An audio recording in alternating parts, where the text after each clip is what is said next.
Epic React, size 8. Yun. Mahirap lang din to, kailangan nyo laban na mabuti. So alam nyo ba na ginawa ang Epic React pang tapat sa boost technology ng Adidas, pero parang hindi naman nila nalagpasan yun. And ayan, ganyan ang nangyari. Pero kasi Ultra Boost parang naturingan yun na best or most comfortable sneaker eh. Hindi siya natapatan nitong React Tech. Presyo nito 1885. Speaking of boost, meron tayong Ultra Boost na nakita dito, version 2, size 9.5. Oh yeah, okay naman to. May mga gasgas lang yung heel cup tsaka yung cage. Ayun na, may mga links lang din. 4-foot drag visible, wala masyadong heel drag. 1885. Oh, ito mga solo, Varsity Red na Air Jordan Future, size 7.5. Metal lace tips, may Jumpman logo yan kung nakikita ninyo.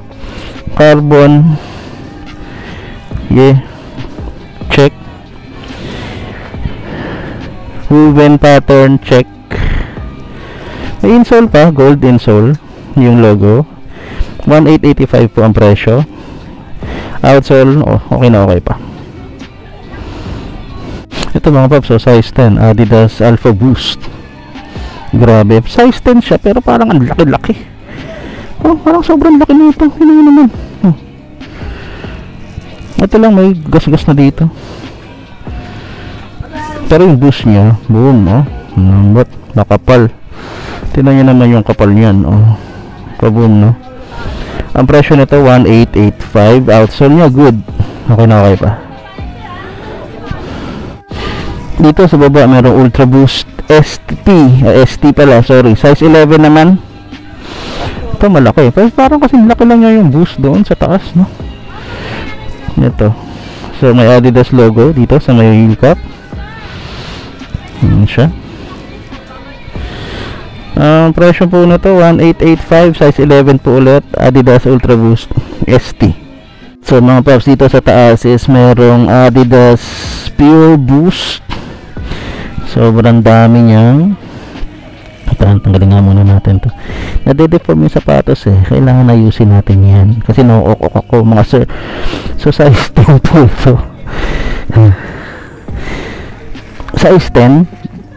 Ayan, Pure Boost po. Size 10. 1885 din. Siguro ayusin natin yung pagkakapalaman. Teka lang. Ngayon mga paps, inayos ko na. Ulit, size 10 po, Adidas Pure Boost na parang medyo mint yung color, no? Parang ang lamig-lamig. So ayan po yung kundi niya. Boost midsole, translucent outsole, 1885. Ganda pa, no?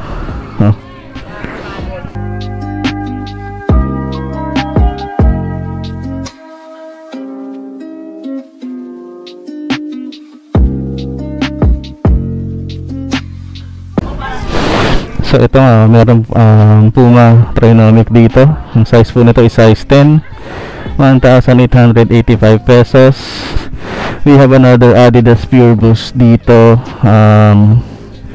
Size po nito is size 11. Ang presyo po nito is 1,885 din. May Adidas sneaker pa dito sa taas. Hindi ko alam kung anong tawag, pero ito may sole separation na siya. Yung outsole mismo. Size po nito is size 10. Response Super yung nakalagay dito sa may tag. Basag na yung dito sa kabila. Medyo mataas pa to, 1285. Ito yung sole set na sinasabi natin. Ayan. And dito, Nike Footscape. Ang size naman nitong Nike Footscape is size 9.5. So inibilisan na lang natin kasi marami-rami pa. 1885 po. Okay pa to. Okay na, okay pa to. Ito, naloko ko. Akala ko Air Max 2090. Hindi pala. May Roshuran dito, mga paps. Flyknit Roshuran size 7. Pwede. 885 lang, kung size 7 kayo. Pwede pa to. Roshuran, Flyknit. Ito mga paps, pastel pack na A6 Gel Light 5. Size nito, size 11, malaki-laki siya. Pero ito, solid na solid pa itong sapatos. Kailangan nyo lang linisan. Pero ito yung mga klase ng material nga na sinasabi ko rin na mahirap linisan. Pero you need to do your research na lang siguro on how to clean it. Ayan, solid pa ilalim. 1885 siya. Ito mga paps, meron sila dito na Air Jordan 13 na gray toe. Ito nga lang na-separate na yung kanyang toe cap. Sakit to ng mga Jordan 13 talaga. Nagsa-separate yung toe cap niya. Pero ayan, no, pati naman yung leather material, yung suede niya, ganda. Okay na okay naman to. Ito, nag-fog na. Kung meron kayo mga gantong sapatos, kailangan nyo lang ng hair dryer o hair blower. Tutukan nyo lang ng hair blower yan, mawawala yan. Parang moist kasi yan sa loob. Tapos lalabas pa din yung hologram yan afterwards. 2,885 to. Jordan 13 gray toe. Boom, ito mga paps. So, size 8.5 naman. Air Jordan 5 Hornets. So hindi ako trip yung colorway na to talaga, no, parang wala siyang dating sa akin. Pero kung trip nyo to, then hindi okay. Kompleto pa naman to. Meron pa siyang lace lock, may insole pa, 30th anniversary. Ito nga lang, wala na yung mesh dito sa may medial side ng sapatos. May separation na rin siya. Ayan. Pero Jordan naman to, kaya nyo i-restore, then go ahead. 2885. Ito mga paps, Givenchy. Hindi ko alam kung anong size nya, pero feeling ko mga nasa size 8.5 or 8. Hindi ko rin alam kung legit to. Pero yan, may mga tama na yung sapatos mismo. Ayan, nakita nyo naman, nagbabakbak na yung ibang parts ng leather. So yeah, kung trip nyo to, dito lang to, 1885. So mahilig kayo sa mga luxury brands. Ayan siya. Ito po mga paps, size 10.5 na Nike Lunar Force 1. Part to ng City Pack. So ito yung sa London, no? Size 10.5. Sabi ko nga kanina, ito lang, nagbabakbak na yung kanyang leather lining or sock liner. Ito po yung nakalagay sa likod, Nike Lunar Force 1 low. Okay naman no? Magaan pala ang Lunar Force 1, ano? Parang mas maganda isuot. Ayoko lang yung kanyang midsole. Pero ayan siya, 1885, size 10.5. Ito mga paps, Lebron basketball sneaker, size 9. Hindi ko alam kung anong number na ng Lebron ito. Hindi ko na nasundan after ng 14, ano. Pero ayan, kita nyo yung kanyang air bubble, needles sa loob. Wala naman ako nakikita ang issue. Ito medyo na, ay sorry po, na tas-tas lang itong part na to. Ayun siya. Ito, may mga tas-tas din dito. Pero other than that, pwede pa naman palaro to. 1885, size 9. Ito mga paps, big size na Nike Dunk High, pero Nike Zoom siya nakalagay dito. So baka mayroon tong Zoom Tech. Yung size tag niya is na bitak na, natanggal na. So try na lang natin, baka mga nasa size 10 yan. Hanap tayo ng reference.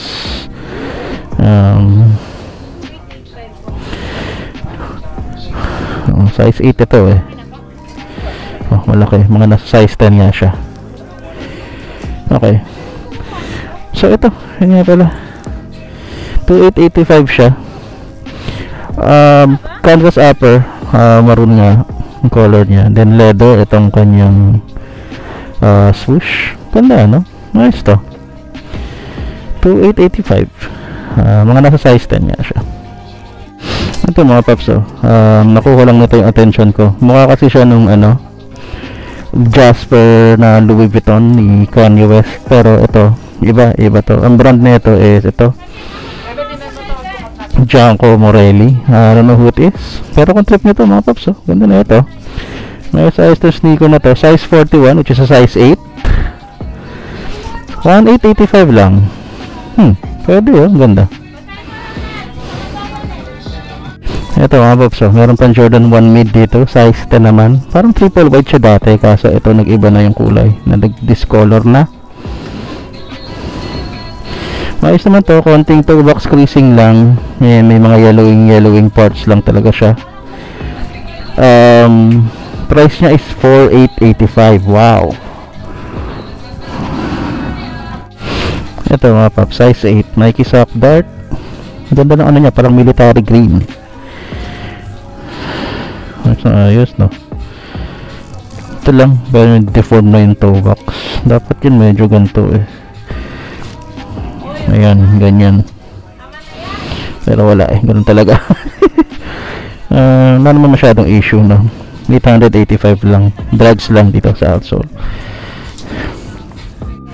Ito, size 7.5, New Balance 574, no? Ang klase. Maganda yung upper material niya, napaka smooth, buttery suede. Okay na okay pa to. 1,285, size 7.5. Dito naman tayo ngayon sa may tagusan, ano? So ayan yung hilera ng mga sapatos. Tapos ito yung papuntang second floor. So nandito tayo ngayon sa yung bagong bukas nila na ano, branch. Ito yung parang nagkaroon ng grand opening. So check natin yung mga sneakers na available dito. Ngayon lang medyo masikip yung branch nila dito. Pero ayun, marami pa ring damit. And yung sneakers nila is nandito lahat, ano. So check natin yung mga available pa, yung mga magaganda pa. Baka sakaling meron pa kayong mapili o yung mga sanang panood ninyo is na-expect nyo nandito pa. So ayan, check natin. Actually marami pa mga sneakers sa taas. Meron pang Bread 11s doon, merong mid na Jordan 1 dito, may Lebron sneaker, Grape 5s, yung metallic 5s na doon sa taas. Kaso hindi natin ma-check eh, gusto ko sanang tignan. Kakabenta ko lang ng metallic 5s ko. Magkano ba to dito? Medyo mahal, 3,885. So check na lang natin yung mga available dito sa baba. So ito mga paps, meron dito 8.5 naman, mga Jordan Ace. May tama na nga lang, nagbabakbak na yung Duraback material dito sa may bandang dila. Other than that, wala naman masyadong issue, no? Creasing lang sa may midsole. Okay pa naman yung air bubble nya. 2,885. Ito mga paps, so may big size na Adidas tubular dito. Ang size nito is size 8.5. 8.5 lang siya, pero parang ang haba-haba niya tignan. Ito kailangan nyo lang punasan to kasi medyo nag-aalikabok, nag-ash na siya. Pero hindi naman ano yan, hindi naman permanent yung ganyan. Maganda yung ano, mukha siyang Yeezy 750. Doon yata talaga nila kinopya to. 1,885, size 8.5. Ito, meron pang isang Jordan basketball sneaker dito, size 10 naman to. Ito yata yung kay Westbrook or ano, hindi ko alam yung mga sapatos na Westbrook eh, to be honest. Pero ito siya, oh, solid pa naman, ano. Madali lang talaga yatang mapudpud yung part na to. Outsole nya yan, pakicheck na lang. Drags dito, 2,885 po. Ito mga paps, size 8, KD3 5. Parang jolly nung colorway nya, masyadong matingkad din, ano. Tapos meron kong ganito pang ek dito sa may toe box. 2,885, medyo madulas na yung kanyang outsole. So ito mga sir, merong size 8.5 dito na sapatos to ni Tony Parker. So makikita nyo yung number nya nandito sa likod. Peak. Ganda na ito, no? Low-key lang pero maganda. Peak Tai Chi, 1,885. Ito mga paps, bihirang-bihira mo ito makikita sa ukay-ukay. Size 8.5 naman to na Nike Barkley Posset. Para siyang foam posset eh, pero design to para kay Charles Barkley talaga. So not a roll. So parang ganyan eh, may sinabi siyang ano ganun eh, na quote na hindi daw siya role model. So hindi ko alam kung bakit not a roll lang yung nakalagay dyan. Ganda pa na ito, carbon fiber yan, pakicheck nyo na lang. So yan, ito mga paps, Air Jordan 11 Space Jam. Malaki nga lang siya, size 12. Di ba? Okay na okay pa yung outsole niya, no? Hindi pa ganun ka yellow. 2,885. So ayan, kayo na bahala dito. So para sa mga malalaki dyan, ano? Anong ibig sabihin pag malalaki ang paa? Malaki ang sapatos. Ayan. Boom, ito mga paps, oh. Dior. Naku, may tama na pala to dito. Dior B23. So kung kaya nyo ipatahiyan, o gusto nyo ipatahiyan, nandyan lang yan. Size na to, size 41. Size 42, which is size 8.5. Siya, sayang to.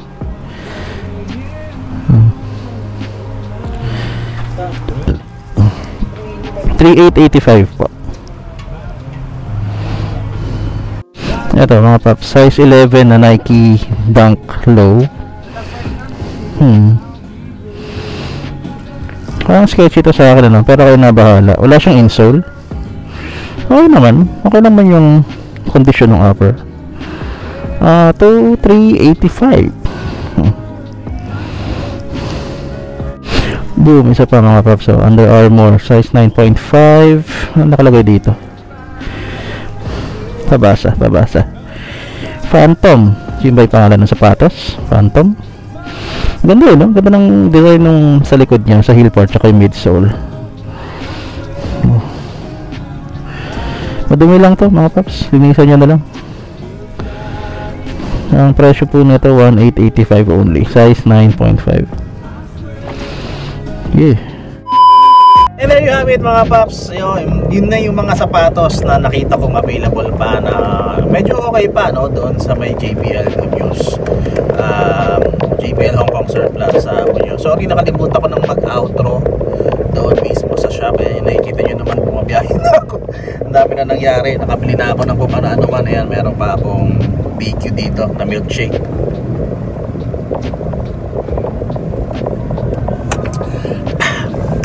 So ayun, marami pa, no? Kung tutuusin, yung mga sapatos nila doon is medyo affordable din naman. Pero hindi sila yung pinakamurang ukay-ukay, ano? Kasi may mga lumalagpas sa kanila ng 3,000. Meron pa nga 4,885, which is yung Jordan 1 na mid, na triple white. No comment na ako dun sa pricing nila, no, since sila naman yung nagpe-pressure nun. Pero you know what it is. So kung may mga nagusto ko yung sapatos, pwede nyo silang puntahan dun sa shop. Yung link ng mapa nandiyan lang sa description box sa baba. And actually nilalagay ko rin naman yung address dito kapag nag-i-intro ko or what not, ano.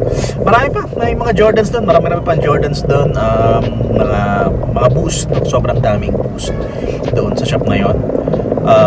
Yung mga isa pang na ano ko, yung mga high-end sneakers, yung mga brands na hindi ko alam pero magaganda pa rin yung itsura, magaganda yung quality, no? So ayun, no, kung may napili kayo, yun na, andun lang sila sa shop.